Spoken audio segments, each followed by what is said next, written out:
আসসালামু আলাইকুম, আশা করি সবাই ভালো আছেন। আর যে মাল্টিমিডিয়ার পক্ষ থেকে আপনাদের আবারও স্বাগত। আজকে যে টপিক নিয়ে কথা বলতে চাচ্ছি সেটা হলো বাংলাদেশ পুলিশ সার্জনের নতুন একটি নিয়োগ বিজ্ঞপ্তি প্রকাশ হয়েছে। এই নিয়োগ বিজ্ঞপ্তিতে কতটি পদ রয়েছে, কিভাবে আবেদন করবেন, কি কি যোগ্যতা লাগবে, সম্পূর্ণ বিস্তারিত এই ভিডিওর মাধ্যমে তুলে ধরার চেষ্টা করব। ধৈর্য সহকারে ভিডিওটি স্কিপ না করে সম্পূর্ণ দেখতে থাকুন। সর্বপ্রথম একটি কথা বলতে চাই যে আমার একটি ফেসবুক পেজ আছে, সেখানে আমি সমস্ত আপডেট দিয়ে থাকি। আপনি যদি ইচ্ছুক হয়ে থাকেন তাহলে আমার ফেসবুক পেজে জয়েন হতে পারেন। আমার ফেসবুক পেজের নাম আর যে মাল্টিমিডিয়া। এবার আসা যাক মূল টপিকে। সর্বপ্রথমে আমরা প্রার্থীর যোগ্যতাগুলো দেখে নেব। সর্বপ্রথমে আপনাদের প্রার্থীর বয়স 19 বছর থেকে 27 বছর বয়সের ভিতরে হতে হবে এবং মুক্তিযোদ্ধা, শহীদ মুক্তিযোদ্ধা সন্তানদের জন্য 32 বছর পর্যন্ত শিথিলযোগ্য। শিক্ষাগত যোগ্যতা ন্যূনতম বিশ্ববিদ্যালয় হতে স্নাতকোত্তর ডিগ্রি থাকতে হবে। মোটরসাইকেল চালানোর দক্ষতা থাকতে হবে, কম্পিউটার চালানোর দক্ষতা থাকতে হবে, জাতীয়তা অবশ্যই বাংলাদেশী নাগরিক হতে হবে। বৈবাহিক অবস্থা অবশ্যই প্রার্থীকে অবিবাহিত থাকতে হবে। এবার আমরা জানবো যে প্রার্থীর শারীরিক মাপ। পুরুষ প্রার্থীর উচ্চতা 5 ফুট 8 ইঞ্চি এবং বুকের মাপ 32/34 ইঞ্চি এবং ওজন, বয়স ও উচ্চতা অনুযায়ী হতে হবে। দৃষ্টিশক্তি অবশ্যই 6/6 হতে হবে।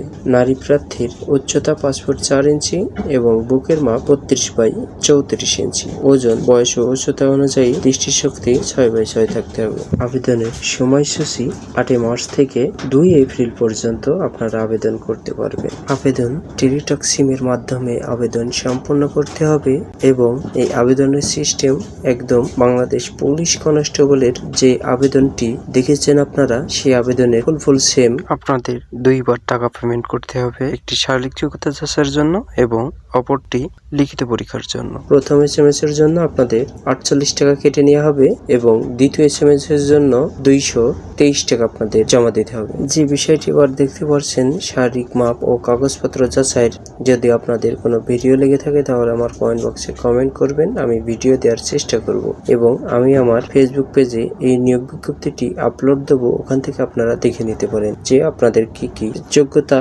এবং কি কি কাগজপত্র লাগবে।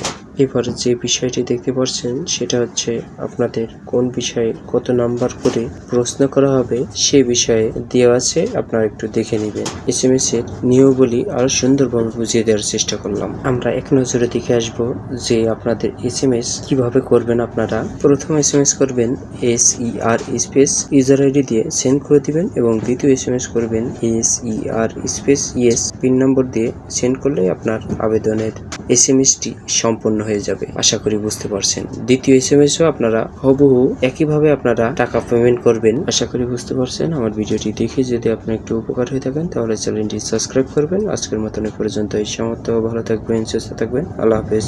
পরবর্তী ভিডিওতে আবার দেখা হচ্ছে নতুন কিছু আপডেট নিয়ে।